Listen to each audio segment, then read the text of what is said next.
Welcome friends. வாங்க இன்றைக்கி நம்ம டெய்லி யூஸ்க்கு ரொம்ப உபயோகமான 2 பொடி வகைகள் என்னென்னு பார்க்கலாங்க. ரசம் பவுடர், பருப்பு பொடி ரெண்டுமே நம்ம இது போல் செய்து பாட்டிலில் ஸ்டோர் பண்ணி வச்சுக்கிட்டா அவசரத்துக்கும் யூஸ்ஃபுல்லாக இருக்குங்க.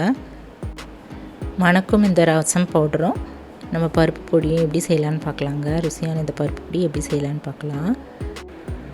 இப்போ ஒரு 1/4 கப் அளவு துவரம்பருப்பு வெறும் கடாயில் போட்டுக்கலாங்க. கூடவே ஒரு 1/2 கப் அளவு தனியா அதையும் போட்டுட்டு,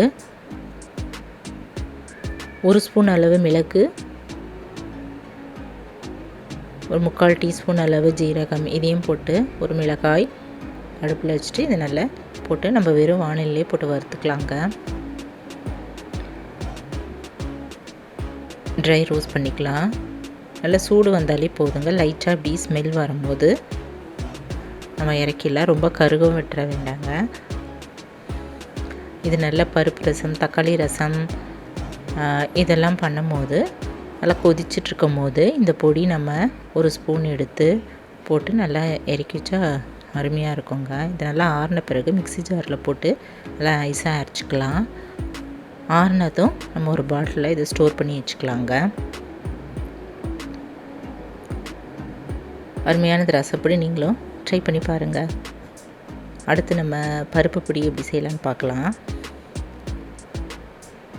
இப்போது நம்ம சாம்பார் இதெல்லாம் வைக்காத நேரத்தில் இதை போல் பருப்பொடி செஞ்சு கொடுக்கலாங்க. 1 கப் அளவு உடைச்ச கடலை வெறும் கடாயில் போட்டுட்டு அடுப்பில் வச்சுட்டு அதை நல்லா லைட்டாக அப்படி வறுத்துக்கலாம்.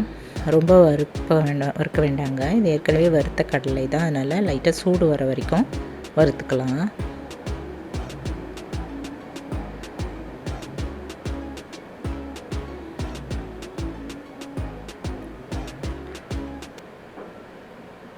நம்ம இப்போது காரக்குழம்பு, ரசம் இதெல்லாம் வைக்கிறதுக்கு முன்னாடி இது ஒரு சூடான சாதத்தில் இந்த பொடியை நம்ம போட்டுட்டு நல்லா பசி சாப்பிட்டா அருமையாக இருக்குங்க. 1 இல்லை 2 ஸ்பூன் அளவு போட்டு நம்ம இதை பிசைஞ்சு சாப்பிட்டா அவ்வளோ நல்லது. ருசியாகவும் இருக்கும், நல்ல ப்ரோட்டீன் சத்தும் கூட. இது நல்லா வறுப்பட்டதை இது தட்டில் எடுத்து வச்சுக்கலாம். இப்போ இதில் ஒரு 3 இல்லை 4 வரமிளகாய் அதையும் போட்டுட்டு வறுத்துக்கலாங்க. இன்னும் கொஞ்சம் காரம் தேவைப்பட்டதுன்னா கூட இதில் இன்னொரு 2 மிளகாய் ஆட் பண்ணிக்கலாம். இது நல்லா வறுப்பட்டதான் இதையும் நம்ம எடுத்து வச்சுக்கலாம்.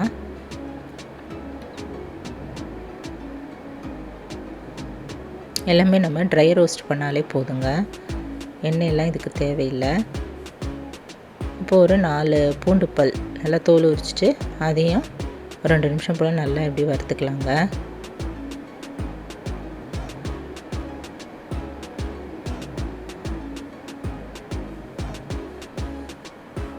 வறுத்து நம்ம அதை எடுத்து வச்சிடலாம்.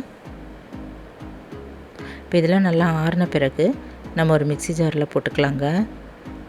போட்டுட்டு 1 ஸ்பூன் அளவு உப்பு பார்த்து போட்டுக்கலாம்.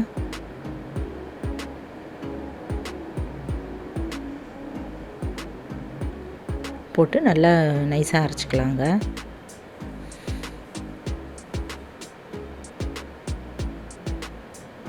இது போல் அரைச்ச பிறகு நம்ம இதை சல்லடையில் சலிச்சுக்கலாம். அப்போ தான் நல்லா பவுடராக இருக்கும். திப்பிலாம் மேலே அப்படியே வந்துடுங்க. நம்ம அதை திப்பி 2வது தடவையும் போட்டு நல்லா அரைச்சிட்டு நல்லா பவுடராக்கி போட்டுக்கலாங்க.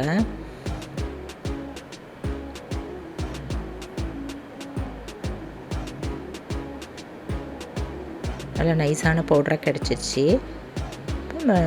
இதை நம்ம இன்னொரு பாட்டிலில் நல்லா க்ளீன் பண்ணி கழுவி நல்லா காய வச்சுருந்தா பாட்டிலில் ஸ்டோர் பண்ணி வச்சுக்கலாங்க. 1 ஸ்பூன் போட்டு வச்சுட்டா ரொம்ப நல்லாயிருக்கும். இதில் உப்பு இன்னும் கொஞ்சம் தேவைப்பட்டால் கூட இதில் கொஞ்சமாக ஒரு 1/2 ஸ்பூன் அளவு ஆட் பண்ணிக்கலாம்.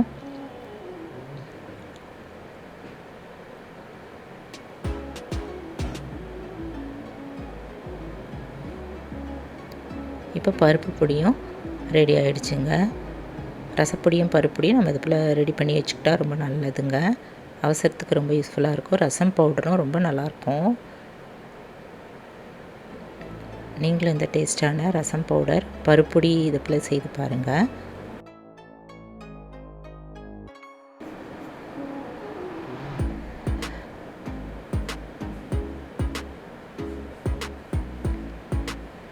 நம்ம சூடான சாதத்தில் இந்த பருப்பொடி நல்லா 1 இல்லை 2 ஸ்பூன் அளவு போட்டுட்டு நெய் இல்லைன்னா நல்லெண்ணெய் ஊற்றி நல்லா பிசைஞ்சிக்கலாங்க. இல்லை ப்ரோட்டீன் சத்தான இந்த பருப்பொடியும் ட்ரை பண்ணி பார்த்துட்டு எப்படி இருக்குன்னு சொல்லுங்கள். இந்த வீடியோ பிடிச்சதுன்னா என்னுடைய சேனலான குக்கிங் வித் சித்ரா சேனலை சப்ஸ்கிரைப் பண்ணிக்கோங்க. தேங்க்ஸ் ஃபார் வாட்சிங். நம்ம அடுத்த வீடியோவில் பார்க்கலாம். நன்றி, வணக்கம்.